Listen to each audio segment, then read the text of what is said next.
Hi everyone, आज के session में आप सभी का स्वागत है। वेलकम टू स्वरूप टीचिंग एकेडमी। मैं चंदन प्रसाद।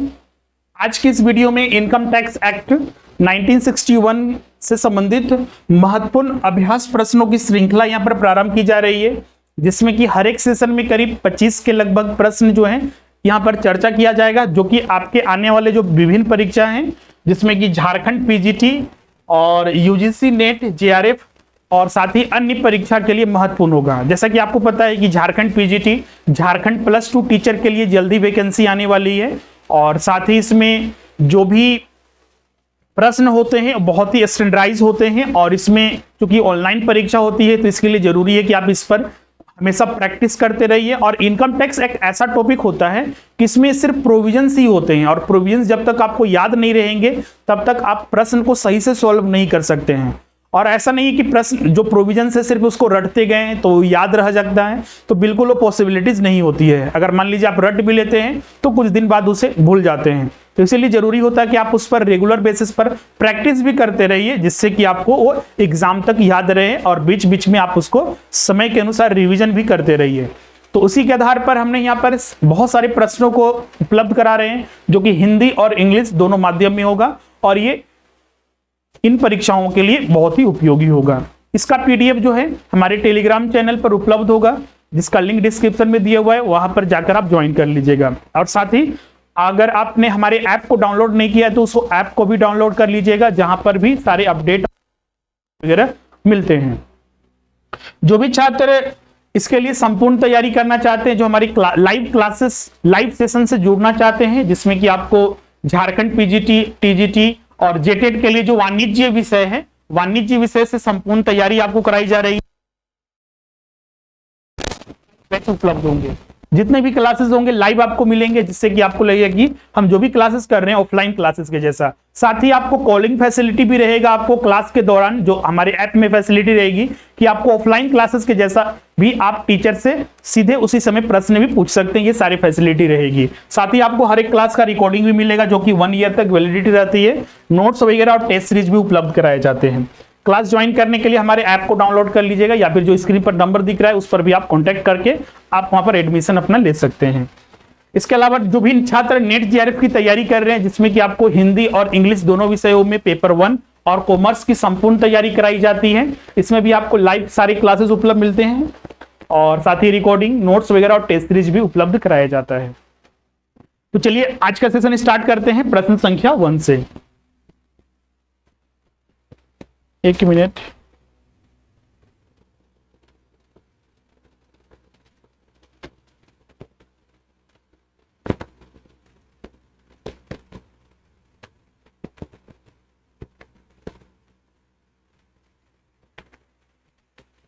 ओके, तो प्रश्न संख्या 1 आपके सामने है। निम्नलिखित में से कौन सा कथन सही है? विच of the following statement is correct? पहला ऑप्शन है आयकर एक प्रकार का अप्रत्यक्ष कर है। दूसरा है आयकर केंद्र सरकार के द्वारा वसूला जाता है। सी है आयकर अधिनियम 1962 के तहत भारत में केंद्र सरकार आयकर लगाती है। और डी है अप्रत्यक्ष करों का प्रशासन केंद्रीय प्रत्यक्ष कर बोर्ड सीबीडीटी द्वारा देखा जाता है। उसी तरह यहां पर 4 ऑप्शन जो है इंग्लिश में भी दिया हुआ है, आप देख सकते हैं। पहला है income tax is type of indirect tax. दूसरा है income tax is collected by central government. तीसरा है the central government in India levies income tax under the income tax act 1962। और डी है the administration of indirect taxes is overseen by the central board of direct tax CBDT. इसमें से आपको जो सही कथन है वो आपको बताना है। अगर इन 4 ऑप्शन की बात करें तो पहला तो बिल्कुल गलत है, क्योंकि भारत में 2 तरह के टैक्सेस होते हैं, एक डायरेक्ट टैक्स और एक इनडायरेक्ट टैक्स। आयकर जो है एक डायरेक्ट टैक्स का एग्जांपल है, क्योंकि ये सीधे तौर पर करदाता से वसूला जाता है, इसीलिए इसको डायरेक्ट टैक्स कहा जाता है, प्रत्यक्ष कर, न कि अप्रत्यक्ष कर। तो यहां पर पहला जो ऑप्शन है एक वो गलत है। अब दूसरा देखते हैं, आयकर केंद्र सरकार के द्वारा वसूला जाता है, ये बिल्कुल सही है। Income tax is collected by the central government. जो ये अधिकार जो है भारतीय जो संविधान है, इंडियन कॉन्स्टिट्यूशन के तहत भारत सरकार को दिया गया है। तीसरा कथन जो है यहाँ पर, तीसरा ऑप्शन जो है ये भी गलत है, क्योंकि आयकर अधिनियम 1961 के अकॉर्डिंग जो सेंट्रल गवर्नमेंट है भारत में आयकर वसूलती है। और चौथा ऑप्शन भी यहां पर गलत है, क्योंकि अप्रत्यक्ष करों के लिए जो एडमिनिस्ट्रेशन बॉडी है, जो प्रशासनिक जो देखरेख करती है, वो है सीबीआईसी। पहले सीबीईसी था, CBEC central board of excise and custom. जो आपको पता होगा कि जो जीएसटी आने के बाद जो इसका अलग से एडमिनिस्ट्रेशन बॉडी बनाया गया है, और इसका नाम है CBIC, central board of indirect taxes and custom. CBDT जो है वो जो डायरेक्ट टैक्सेस हैं उसको एडमिनिस्ट्रेशन करता है, उसका एक प्रशासनिक बॉडी होता है। यहां पर राइट आंसर जो होगा वो बी होगा, क्योंकि ए, सी और डी जो है यहां पर वो गलत है। राइट आंसर बी, क्योंकि सिर्फ बी ही यहां पर सही उत्तर है। अगला है अलाउंसेस ऑफ एमपी, एमएलए और MLC are fully exempted, fully taxable, partly exempted, none of this. उसी तरह हिंदी में भी आप यहां पर देखा हुआ है, दिया हुआ है। तो जो एमपी एमएलए को जो अलाउंसेस, जो भत्ते मिलते हैं, वो पूरी तरह से क्या होते हैं, एग्जेम्प्टेड होते हैं। वो आप सेक्शन 10 के अकॉर्डिंग भी हम लोग यहाँ पर डिस्कस भी करते हैं, स्टडी भी करते हैं, और जब सैलरी वगैरह हम डिस्कस वहां पर करते हैं तो वहां पर भी हम लोग देखते हैं। राइट आंसर यहाँ पर ये होगा। अगला है income of the political parties is not to be included in total income if certain condition are satisfied. The relevant section of IT income tax act 1961 is, आयकर अधिनियम के किस धारा के अनुसार कुछ शर्तों को पूरा करने पर राजनीतिक दलों को आय को कुल आय में शामिल नहीं किया जाना चाहिए, मतलब नहीं किया जाता है। तो ये किस सेक्शन के अकॉर्डिंग, तो यहां पर देखिएगा तो बहुत सारे सेक्शन दिया हुआ है, section 13A, section 10D, section 233B और सेक्शन 88G। तो इसका राइट आंसर जो होगा यहां पर ए होगा। किसी भी पॉलिटिकल पार्टीज के जो इनकम होते हैं वो टोटल इनकम में काउंट नहीं किए जाते हैं, वो एग्जेम्प्टेड होते हैं, जो कि यहां पर आप देख सकते हैं सेक्शन 13A के अकॉर्डिंग। अगला है विच of the following is not included in salary income. इनमें से कौन सा इनकम है, sorry, which of the following is not included in salary income. Salary income में जो कौन सा इसमें शामिल नहीं किया जाता है, जैसे कि 5 हेड्स ऑफ इनकम हम लोग पढ़ते हैं, income from salary, house property, PGBP, capital gain और other sources.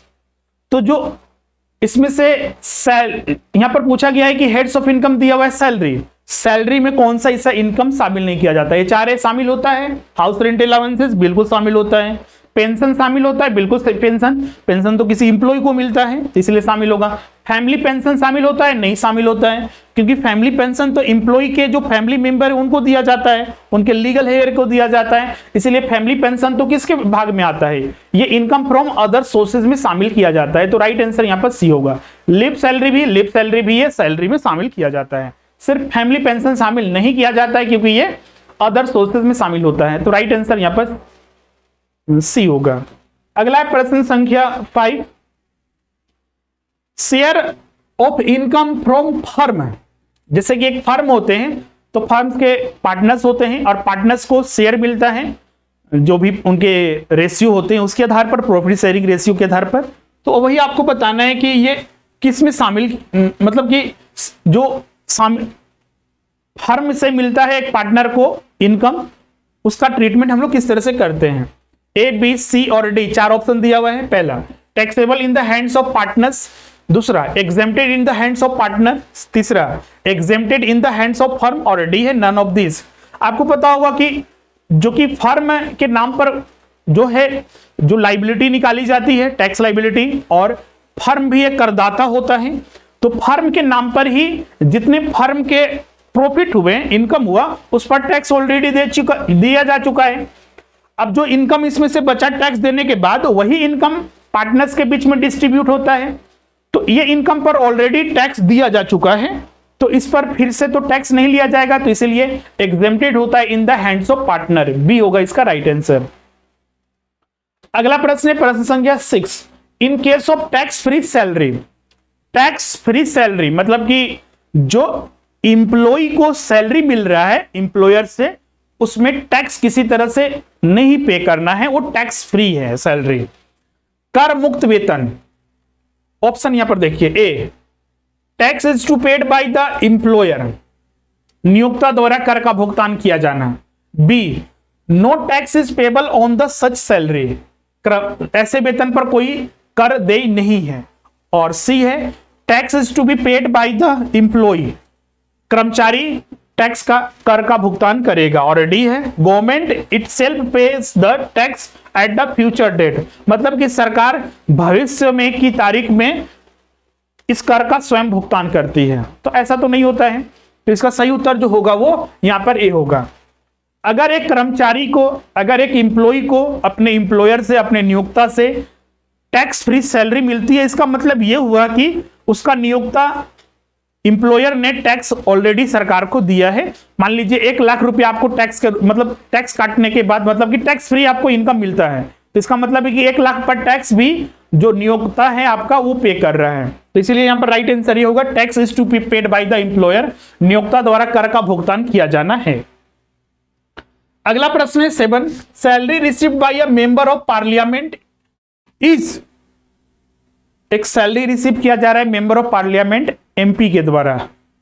Option, taxable as salary income, B, exempted from tax sources, C, taxable as income from other sources, और D, none of this.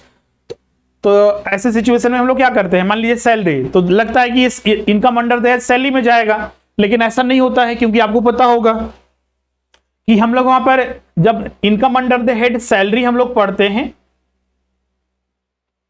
Salary, तो उसमें हमने एक section पढ़ते हैं कि जो एमपी एमएलए को जो सैलरी मिलता है, क्योंकि सैलरी में तभी शामिल किया जाता है जब इंप्लॉई और इंप्लॉयर का रिलेशनशिप होना चाहिए, कर्मचारी और नियोक्ता का रिलेशनशिप होना चाहिए। लेकिन अगर हम एमपी एमएलए के केसेस को देखें तो वहां पर कर्मचारी और नियोक्ता का रिलेशन नहीं दिखने को मिलता है, क्योंकि एमपी एमएलए को सैलरी कहीं और से मिलता है और वो काम जनता के लिए करते हैं, तो इसीलिए यहां पर शामिल नहीं किया जाता है, बल्कि उसे अदर सोर्सेस में शामिल किया जाता है। राइट आंसर यहां पर सी होगा, अन्य स्रोतों से आय के रूप में कर योग्य होगा वो, राइट आंसर सी। अगला है प्रश्न संख्या 8, allowances received by a government employ posted abroad are, विदेश में तैनात नहीं बोल सकते इसको, एक्चुअली हिंदी मीनिंग थोड़ा निकाला जाता है तो थोड़ा डिफिकल्ट हो जाता है हिंदी मीनिंग एग्जैक्ट निकालना।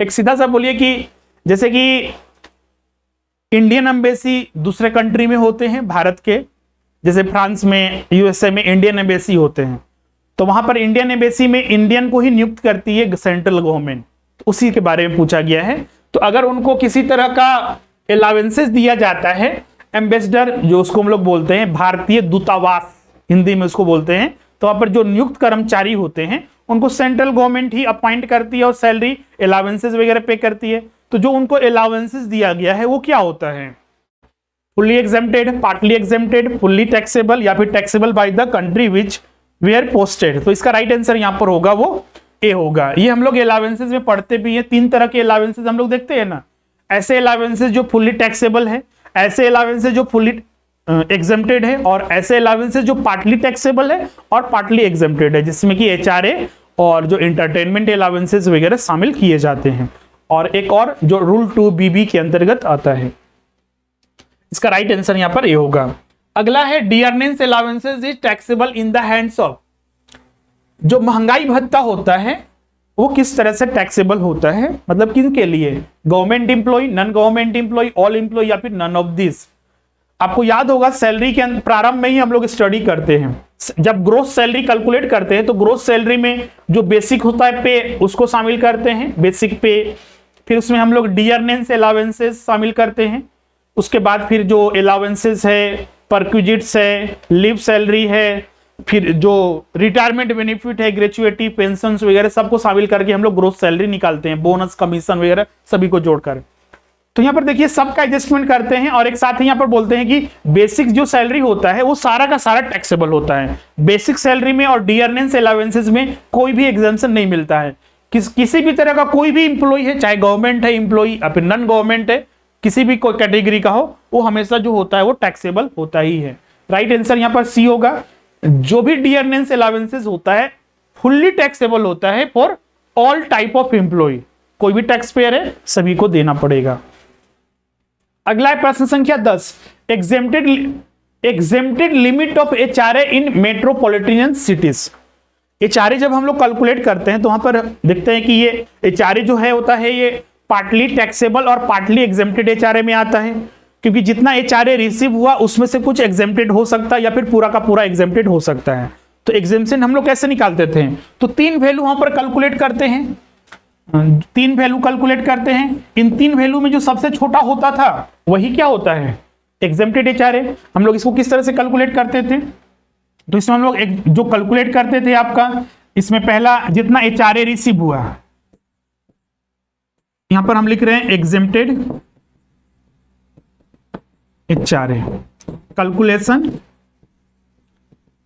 Of exempted HRA। तो इनमें से जो लिस्ट होगा, मतलब जो सबसे छोटा अमाउंट होगा वही एग्जेम्प्टेड HRA माना जाएगा। तो यहां पर देखिए कौन कौन होता है। तो पहला जो होता है HRA रिसीव्ड, जितना मतलब HRA रिसीव्ड हुआ।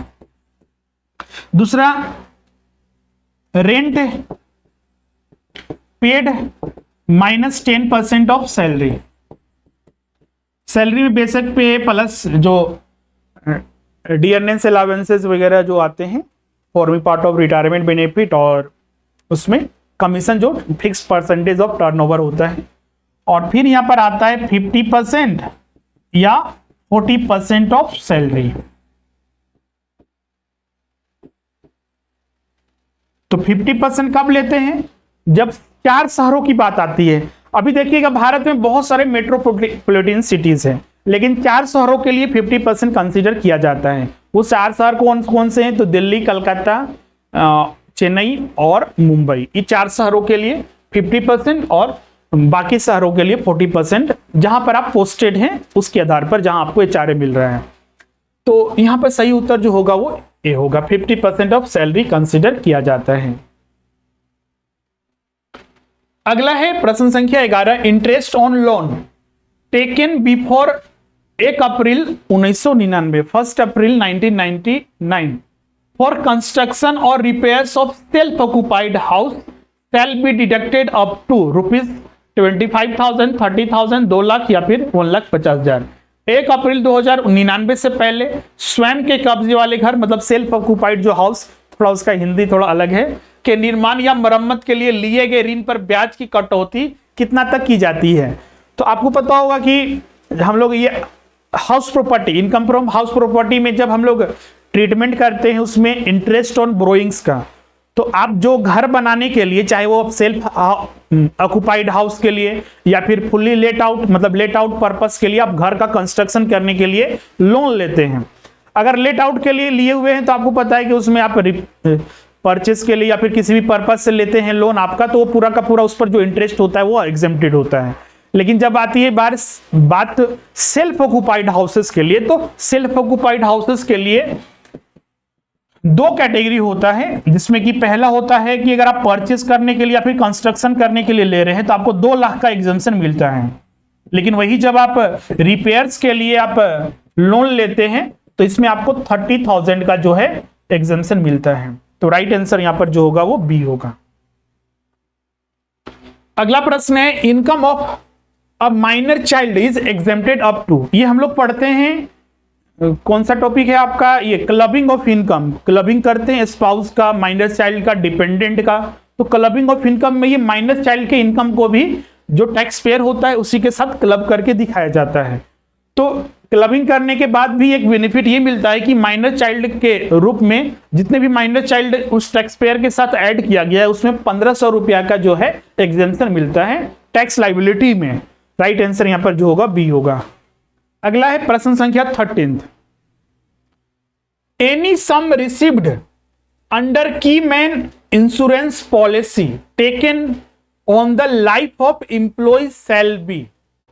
कर्मचारी के जीवन पर ली गई प्रमुख व्यक्ति बीमा पॉलिसी के तहत प्राप्त कोई कुछ राशि जो क्या होगा, किसके अंतर्गत वो सिर्फ टैक्सेबल है वो बताना है। ऑप्शन यहां पर दिया हुआ है, taxable under the head business और profession, B taxable under the head income from other sources, C taxable in the hand of employ, या फिर D exempted from tax. Last जो है वो डी, अगर नहीं दिख रहा है तो यहां पर ध्यान रखिएगा ये डी डी जो यहां पर है वो एग्जेम्प्टेड फ्रॉम टैक्सेस है।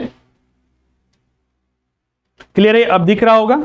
तो इसका सही उत्तर जो होगा यहां पर सीधा सा क्या होगा, ए होगा कि अगर की मैन इंश्योरेंस पॉलिसी मतलब कर्मचारी के नाम पर अगर कोई जो कंपनी है इंप्लॉयर है वो करवाता है तो फिर उस पर जो सम रिसीव होता है तो पीजीपीपी के अंतर्गत ही शामिल करते हैं। तो राइट आंसर यहां पर ये होगा।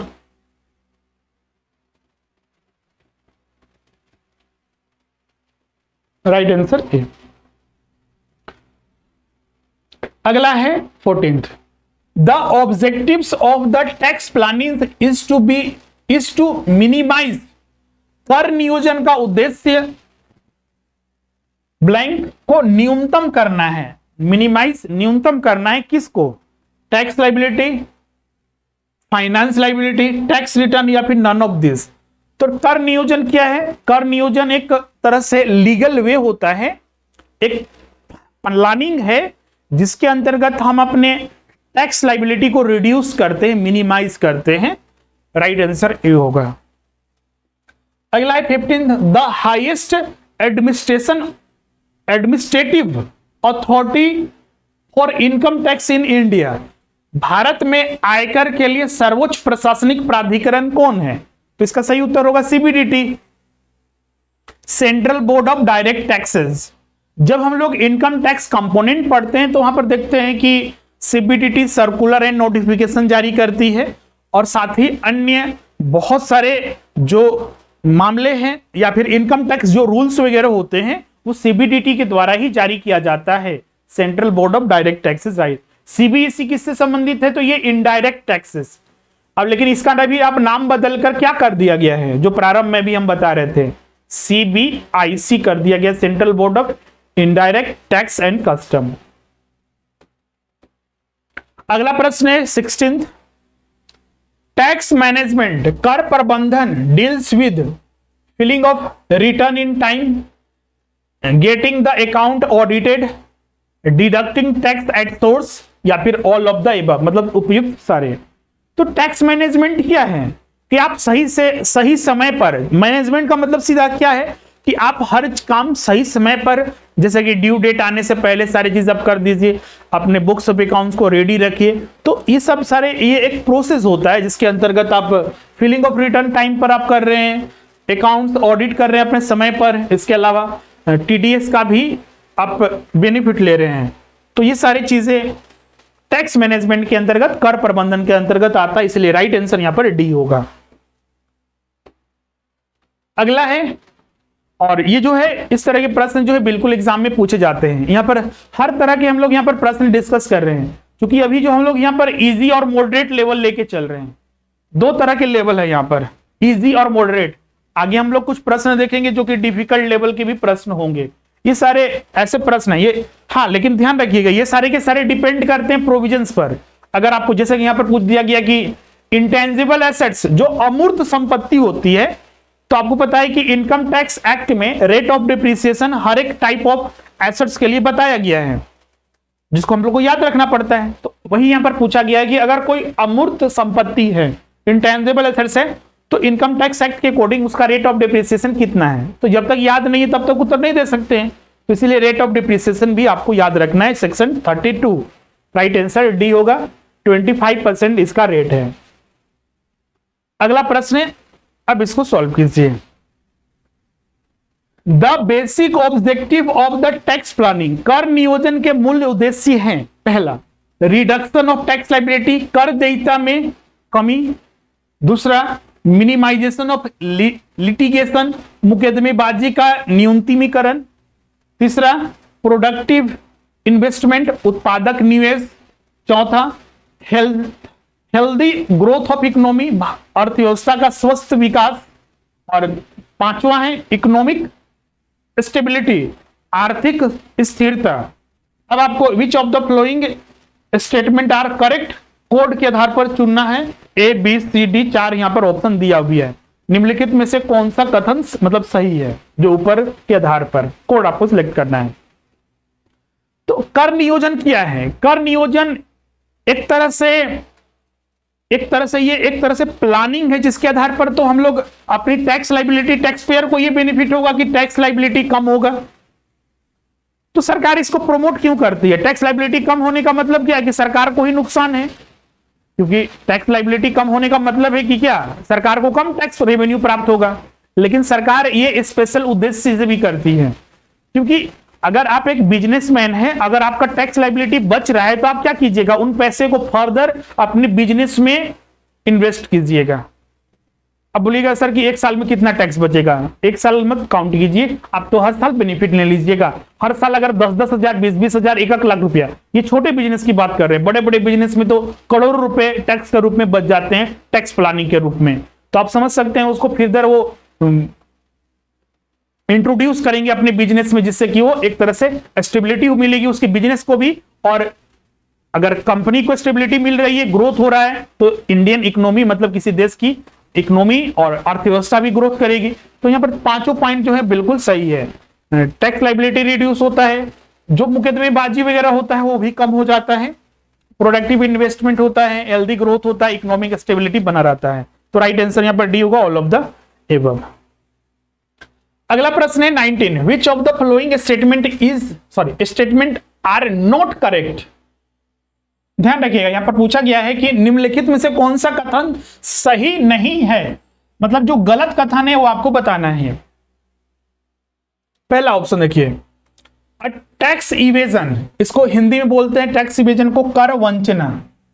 यहां पर लिखा हुआ है कर चोरी बेईमानी, इसको बोलते हैं कर वंचना, कर वंचना।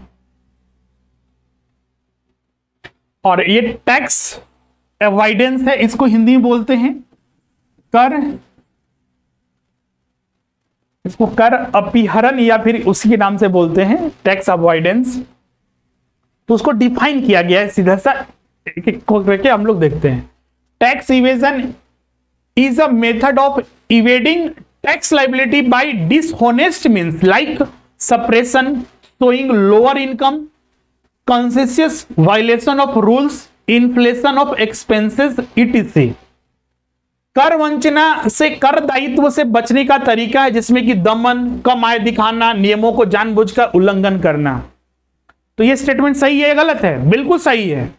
कर वंचना, टैक्स इवेजन एक तरह की कर चोरी है, जिसमें कि आप नियमों का अवहेलना करके, उसका मिसयूज करके आप अपनी टैक्स लाइबिलिटी को कम करना चाहते हैं। जैसे कि आप अपने ब्लैक मनी छुप रखते हैं, आप दिखाते ही नहीं कि मेरे पास कितना आय है, वास्तविक आय कितना है, इसी को तो टैक्स इवेजन कहते हैं। दूसरा है tax avoidance, will be used to describe every attempt by illegal means to prevent और मिनिमाइज टैक्स लाइबिलिटी, जो ये बिल्कुल गलत है। टैक्स इवेजन का उल्टा जस्ट है tax avoidance. Actually tax avoidance, जैसे टैक्स इवेजन में देखा कि आप जानबूझकर, मतलब जानबूझकर हम चाहते हैं कि हम टैक्स लाइबिलिटी रिड्यूस करें, लेकिन जानबूझकर हम अपनी इनकम को कम दिखा रहे हैं, तो उससे भी टैक्स लाइबिलिटी कम होगा। लेकिन टैक्स अवॉइडेंस सरकार आपको बोलती है कि आप ऐसा कीजिए, इसमें भी टैक्स लाइबिलिटी कम होता है, लेकिन लीगल वे से। तो यहां पर जो लिखा हुआ है कि ये इलीगल है, जो बिल्कुल गलत है। टैक्स अवॉइडेंस सरकार ही बल्कि प्रमोट करती है कि आप जैसे कि कहीं इन्वेस्टमेंट कीजिए, कोई रिसर्च में, किसी भी फाइनेंशियल इंस्टीट्यूशन में, किसी भी वेलफेयर प्रोग्राम में आप खर्च कीजिए, डोनेट कीजिए, LIC वगैरह में अपने फैमिली के नाम पर, तो उससे क्या होगा, टैक्स लाइबिलिटी रिड्यूस होता है, और ये एक लीगल प्रोसेस है। तो यहां पर जो बी दिया हुआ है टैक्स अवॉइडेंस से संबंधित, ये बिल्कुल गलत है। तीसरा भी देख लेते हैं, टैक्स प्लानिंग में भी legitimate provided it is with in the framework of the law. कर योजना वैध हो सकती है बशर्ते यह कानून के ढांचे के भीतर हो। बिल्कुल सही है, कर नियोजन बिल्कुल सही हो सकता है, वैध होगा अगर जो विद इन लॉ के अकॉर्डिंग हो। लॉ के अकॉर्डिंग अगर आप कुछ करते हैं एक्टिविटीज, बिल्कुल लीगल ही होगा, इलीगल तो नहीं होगा। तो यहां पर पहला कथन सही है, दूसरा कथन गलत है, और तीसरा कथन सही है, तीसरा ऑप्शन। तो यहां पर नॉट करेक्ट पूछा गया था, मतलब गलत, तो इसका राइट आंसर यहां पर बी होगा। यहां पर जो बी है वो गलत कथन है, क्योंकि टैक्स अवॉइडेंस एक लीगल वे होता है, इलीगल वे नहीं होता है। अगला है 20, as per second additional condition और resident will be an ordinary resident if stay in India at least number of days during the 7 previous year preceding the relevant. दूसरी अतिरिक्त शर्त के अनुसार एक निवासी सामान्य रूप से निवासी होगा यदि वह पिछले 7 गत वर्षों के दौरान कम से कम भारत में रहा हो। कि मतलब कितने दिन रहा हो। जैसे कि एक इंडिविजुअल है, उसका रेसिडेंशियल स्टेटस अगर हम पता करना है तो एक इंडिविजुअल 2 तरह का हो सकता है, एक रेसिडेंट इन इंडिया या फिर एक नॉन रेसिडेंट हो सकता है। तो इसके लिए एडिशनल कंडीशन उसके लिए बेसिक कंडीशन होता है 1 और 2। अगर वो बेसिक कंडीशन 1 या 2 दोनों में से कोई एक या फिर दोनों फॉलो करता है तो रेसिडेंट इन इंडिया है। अगर वो रेसिडेंट इन इंडिया हो जाता है तो वो 2 तरह का हो सकता है, एक ऑर्डिनरी रेसिडेंट या फिर नॉट ऑर्डिनरी रेसिडेंट। तो ऑर्डिनरी और नॉट ऑर्डिनरी रेसिडेंट रहने के लिए क्या होता है, 2 एडिशनल कंडीशन होता है और दोनों एडिशनल कंडीशन को जो फॉलो करेगा वो ऑर्डिनरी में, और दोनों में से कोई एक या फिर दोनों को दोनों फॉलो नहीं कर रहा है तो वो नॉट ऑर्डिनरी में आता है। तो पहला जो एडिशनल कंडीशन होता है उसमें प्रावधान ये है कि अगर कोई इंडिविजुअल जिस प्रीवियस ईयर में उसका आप रेसिडेंशियल स्टेटस पता कर रहे हैं उसके लास्ट 10 प्रीवियस ईयर में 2 प्रीवियस ईयर अगर रेसिडेंट इन इंडिया है तो पहला एडिशनल कंडीशन फॉलो करता है। और दूसरा एडिशनल कंडीशन में यह प्रावधान है कि जिस इंडिविजुअल का आप रेसिडेंशियल स्टेटस पता कर रहे हैं तो उस प्रीवियस ईयर के पिछले लास्ट 7 प्रीवियस ईयर में वो इंडिया में 730 डेज रहा हो कम से कम। जिस प्रीवियस ईयर में, जैसे कि अभी प्रीवियस ईयर 2021 है तो 2021 के लास्ट 7 प्रीवियस ईयर, इसको काउंट नहीं करना है, इसके लास्ट 7 प्रीवियस ईयर में वो इंडिया में कम से कम 730 दिन। अब जरूरी नहीं कि हर साल रहा ही हो, 7 साल में सबको काउंट कर दीजिए कितना दिन रहा। किसी साल हो सकता है 1 दिन रहा हो या फिर किसी साल पूरा साल रहा हो, तो उससे कोई मतलब नहीं है। 730 आया तो वो सेकेंड एडिशनल कंडीशन को फॉलो कर रहा है। तो वही चीज यहां पर पूछा गया था। तो राइट आंसर क्या होगा यहां पर डी, 730 दिनों का प्रावधान होता है लास्ट 7 प्रीवियस ईयर में। अगला है 21, exempted income are defined under section. Exempted income को तो ये तो हम लोग जब स्टार्टिंग करते हैं वहीं पर पढ़ते हैं, एग्जेम्प्टेड इनकम सारा का सारा सेक्शन 10 में है। इसी तरह का डिफिकल्ट लेवल का प्रश्न आता है। एक साइड यहां पर असर्शन दिया हुआ है और एक रीजन दिया हुआ है, और इन दोनों को पढ़कर आपको बताना है कि इनमें से कौन सा ऑप्शन जो है सही होगा, ए, बी, सी और डी। प्रश्न को सॉल्व करने से पहले कुछ हम लोग चीजों को यहां पर समझ लेते हैं। जब भी इस तरह के प्रश्न आए तो सबसे पहला स्टेप आपका यह होगा कि आप प्रश्न को ध्यानपूर्वक पढ़िए, केयरफुल्ली आपको इसको रीड करना है। दूसरा स्टेप आपका यह होगा कि इसमें कुछ हाईलाइट कर देना है, पॉइंट को हाईलाइट कर लीजिए। जो कीवर्ड है, कीवर्ड को आप हाईलाइट कर दीजिए। जैसे कि यहां पर कीवर्ड है, यहां पर जैसे कि if the interest payable outside India, keyword है ये, तो इस तरह के करेक्ट आंसर क्या होगा ये कीवर्ड है। तो इस तरह की चीजों को हाईलाइट कर दीजिए जिससे आपको ध्यान में रखना है। तीसरा, जब भी आप स्टेटमेंट पढ़ें, कथन हो चाहे आपका कारण हो, असर्शन हो या फिर रीजन हो, आप उसी समय पढ़ते वक्त ही आप वहां पर टिक कर दीजिए कि यह कथन या फिर कारण सही या गलत है। आपसे एग्जाम में यही पूछेगा, या तो सही पूछेगा या फिर गलत पूछेगा। हाँ, यहां पर एक चीज और पूछा जाता है कि अगर दोनों सही है तो क्या करेक्ट एक्सप्लेनेशन कर रहा है या फिर नहीं कर रहा है, वो भी हम बताएंगे। लेकिन जैसे ही, क्योंकि आपको दोबारा मेहनत नहीं करना पड़ेगा। अगर आपने एक बार कथन पढ़ा, बहुत सारे लोग क्या करते हैं, पहले प्रश्न पढ़ते हैं फिर पढ़ते हैं, तो पहला पढ़ा, दूसरा पढ़ा, फिर नीचे देखते हैं, फिर उसके बाद फिर आप इसमें देखते हैं कि प्रश्न तो ये पूछा गया है, फिर दोबारा पढ़ते हैं। इससे क्या होगा, चूंकि आपको बहुत कम टाइम मिलता है तो आप समय का बचत भी कर सकते हैं और एट ए टाइम आप आसानी से सॉल्व भी कर सकते हैं। दोबारा आपको उस पर वर्क करने की जरूरत नहीं है। तो आपका स्टेटमेंट जो है, मतलब कथन या कारण राइट है या रॉन्ग है, वो आप सिलेक्ट कर लीजिए। फिर चौथा, इसमें अगर इनमें से कोई एक सही है या फिर कोई एक गलत है, या तो दोनों सही हो सकता है, दोनों गलत हो सकता है, कोई एक गलत हो सकता है, कोई एक सही हो सकता है, ये तीन चीज हो सकता है। अगर कोई एक गलत है और एक सही है तो आपको कोई टेंशन नहीं है, सी और डी ऑप्शन में से कोई आपको एक सिलेक्ट कर लेना है, अब कुछ नहीं करना है बस।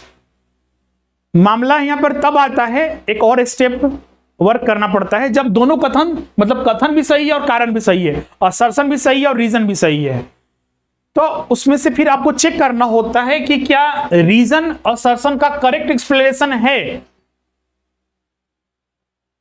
जैसे कि हम बोलते हैं कि आप रांची से दिल्ली जाते हैं, ये पहला कथन हो गया। अब कारण कि आप रांची से गया, पटना, इलाहाबाद, प्रयागराज होते हुए दिल्ली जाते हैं, ये कारण है।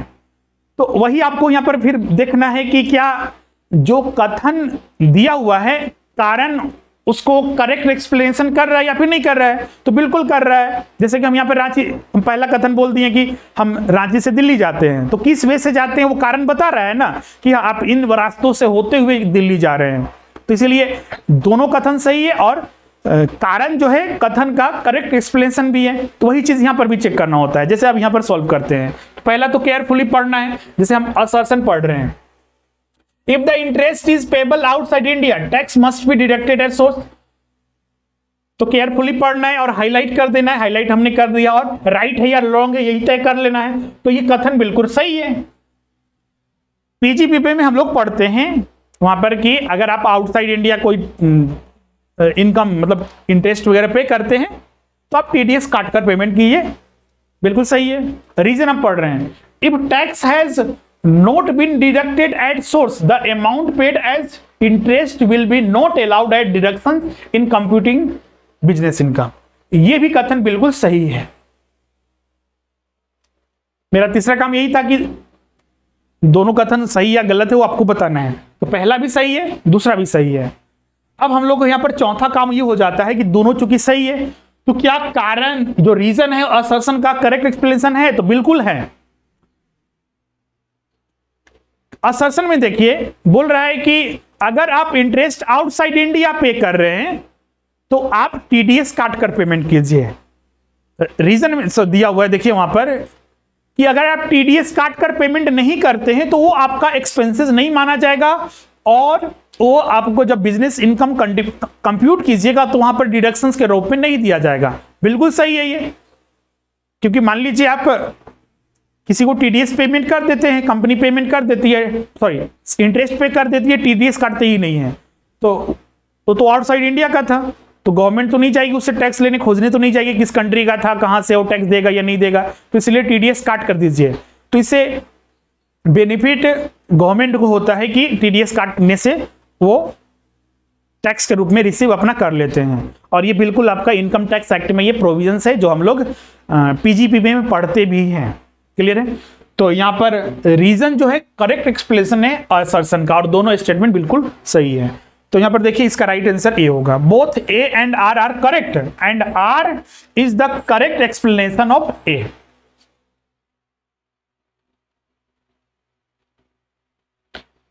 अगला है 23, असर्शन यहां पर दिया हुआ है और रीजन दिया हुआ है। Reason are tax avoidance. अभी टैक्स अवॉइडेंस एक पिछला भी प्रश्न मिला था, उसका हिंदी यहां पर ये होता है कर परिहर। हिंदी इसका होता है कर परिहर। एक टैक्स इवेजन था कर वंचना, ये टैक्स परिहर है, हिंदी में बोलते हैं।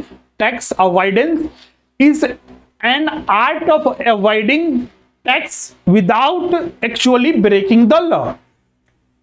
वही चीज आपको करना है, यहां पर हाईलाइट करते जाना है विदाउट। अब ये स्टेटमेंट सही है गलत है? बिल्कुल सही है। टैक्स परिहर या टैक्स अवॉइडेंस एक प्रोसेस है जिसके अंतर्गत आप लॉ को अवहेलना किए बिना, मतलब कि लॉ को तोड़े बिना, विदाउट ब्रेकिंग द लॉ, आप अपने टैक्स लायबिलिटी को रिड्यूस करते हैं। बिल्कुल सही है। अब रीजन देखिए, avoidance of tax is not illegal. Not illegal का मतलब कि ये लीगल है, तो बिल्कुल सही है। नॉट इलीगल मतलब कि वो लीगल है, बिल्कुल। टैक्स अवॉइडेंस, टैक्स कर परिहर एक लीगल प्रोसेस है, वैध है, अवैध नहीं है। तो दोनों कथन सही है, तो यहां पर तो करेक्ट एक्सप्लेनेशन चेक करना भी नहीं है क्योंकि यहां पर ऑप्शन में है ही नहीं। तो इसका राइट आंसर यहां पर डी होगा, both A and R correct. Clear है? अगर इसमें आप आपके मन में सवाल उठेगा सर कि यहां पर अगर लिखता कि क्या आर ए का करेक्ट एक्सप्लेनेशन है, तो यस है, क्योंकि देखिए यहां पर टैक्स अवॉइडेंस को यहां पर बोला कि ये है और ये एक लीगल प्रोसेस है, तो बिल्कुल है ऐसा, दोनों एक्सप्लेनेशन कर रहे हैं, लेकिन ऑप्शन तो है ही नहीं, इसलिए राइट आंसर यहां पर डी होगा। अगला है 24, who can claim deduction under section 80GG। Deductions में आ चुके हैं अब, इसका राइट आंसर यहां पर डी होगा। कंपनी कर सकता है नहीं, फर्म कर सकता है नहीं, एचयूएफ नहीं कर सकता है नहीं, क्योंकि 80G के GG के अंतर्गत क्या है, रेंट पेड डिडक्शंस मिलेगा जो रेंट पे करते हैं। तो ये सिर्फ डिडक्शन जो मिलता है एक इंडिविजुअल को मिलता है, इंडिविजुअल, बाकी किसी अन्य पर्सन को नहीं मिलता है। हाँ, अब इसके लिए भी कंडीशन है कि इंडिविजुअल जो एचआरए रिसीव नहीं कर रहा हो, नॉट रिसीव्ड एचआरए, और रेंट पर रह रहा हो, रेंट पे कर रहा हो, तो सेक्शन 80G के अकॉर्डिंग उसको डिडक्शंस मिलेगा। क्योंकि एचआरए अगर उसको मिल रहा है तो उसको एचआरए का तो आपको पता है सैलरी में उसका बेनिफिट मिल ही जाता है, तो एचआरए वाले को शामिल यहां पर नहीं किया गया है। क्लियर है? यहां पर देखिए किसके लिए अवेलेबल है, इंडिविजुअल के लिए। कंडीशन और है क्या, हाउस रेंट दे रहा हो, एचआरए और रेंट फ्री एकोमोडेशन, किसका बेनिफिट वो नहीं ले रहा हो, एचआरए नहीं मिल रहा हो, रेंट फ्री एकोमोडेशन नहीं मिल रहा हो, तो उसी को बेनिफिट ये मिलता है। कितना मिलेगा, तो 5000 पर मंथ, मतलब इन दोनों में जो सबसे लिस्ट अमाउंट होगा, सॉरी इन तीनों में जो सबसे लिस्ट अमाउंट होगा वो आपको यहां पर डिडक्शंस के रूप में मिलता है। ₹5000 पर मंथ, या 25% ऑफ एडजस्टेड टोटल इनकम, या excess of rent paid minus, मतलब rent paid minus 10% of salary, rent paid minus 10% of adjusted total income, not salary. Adjusted total income कैसे कैलकुलेट करते हैं, कुछ नहीं करना है, बस इसमें जो जीटीआई है उसमें से माइनस कर दीजिए कैपिटल गेन और जितना भी डिडक्शन है एक्सेप्ट 80GG।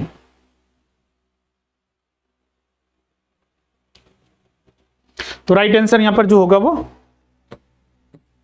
डी होगा। अगला प्रश्न 25, tax rates on the basis of slab system are applicable in the following assessees.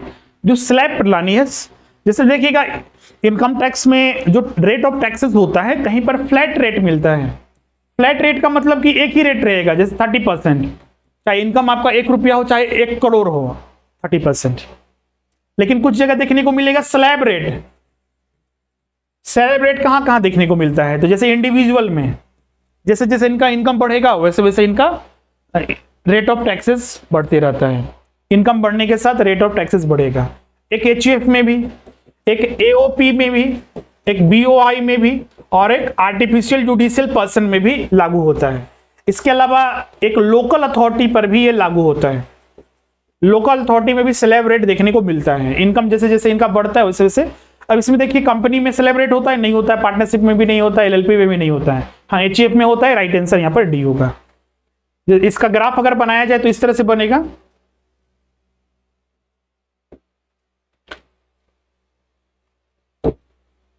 Slab rate का, हाँ लेकिन एक समय के बाद ये फ्लैट हो ही जाता है। जैसे कि यहां पर जीरो से क्यों स्टार्ट नहीं किए, इसको भी समझिए। जीरो से स्टार्ट नहीं करने का मतलब ये है कि आपको पता है जैसे कि 2.5 लाख रुपया तक कोई टैक्स नहीं पे करना है एक इंडिविजुअल जिसका 60 साल से कम है, इसीलिए यहां पर जीरो से स्टार्ट नहीं है। हाँ फिर जैसे जैसे इनकम बढ़ रहा है वैसे वैसे देखिए टैक्स रेट भी बढ़ रहा है, टैक्स रेट। हाँ लेकिन एक समय ऐसा आएगा कि ये 30% फिक्स हो जाएगा।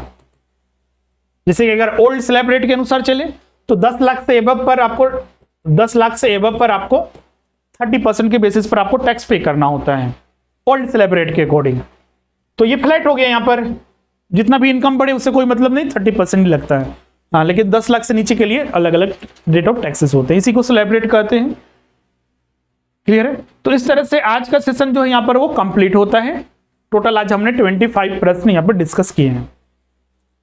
आज से किसी भी प्रश्न में अगर आपको डाउट है तो कमेंट करके हमें जरूर पूछिएगा, वो आपको अगले सेशन में या फिर हम आपके साथ वो चर्चा करेंगे। इसका पीडीएफ हमारे टेलीग्राम चैनल पर उपलब्ध होगा। और जो भी छात्र संपूर्ण तैयारी के लिए हमारे क्लासेस में Jharkhand TGT, PGT, JTET, net, GRF के कॉमर्स के लिए आप तैयारी करना चाहते हैं, और सबसे जो बड़ी विशेषता है कि ये सारी क्लासेस लाइव चलेंगे और ऑफलाइन क्लासेस के जैसा उपलब्ध कराए जाएंगे। इसके अलावा टीजीटी, पीजीटी के लिए और भी डिफरेंट सब्जेक्ट के डिफरेंट टीचर्स आपको यहाँ पर क्लासेस उपलब्ध कराते हैं, और जनरल पेपर के भी क्लासेस आपको यहाँ पर कंप्लीट उपलब्ध कराए जाते हैं। उसी तरह नेट, जीआरएफ के लिए कॉमर्स और पेपर 1 की कंप्लीट क्लासेस और सारे के सारे लाइव क्लासेस आपको उपलब्ध कराए जाते हैं। तो जो भी छात्र इसमें जुड़ना चाहते हैं जल्द से जल्द जुड़ जाइए। और एडमिशन लेने के लिए आप हमारे ऐप को डाउनलोड कर लीजिएगा, स्वरूप लर्निंग ऐप, जिसका लिंक डिस्क्रिप्शन में दिया हुआ है, या फिर इस नंबर पर भी कॉन्टैक्ट करके आप अपना एडमिशन करवा सकते हैं। अब मिलते हैं अगले क्लास में। आज के लिए बस इतना ही। Thank you everyone.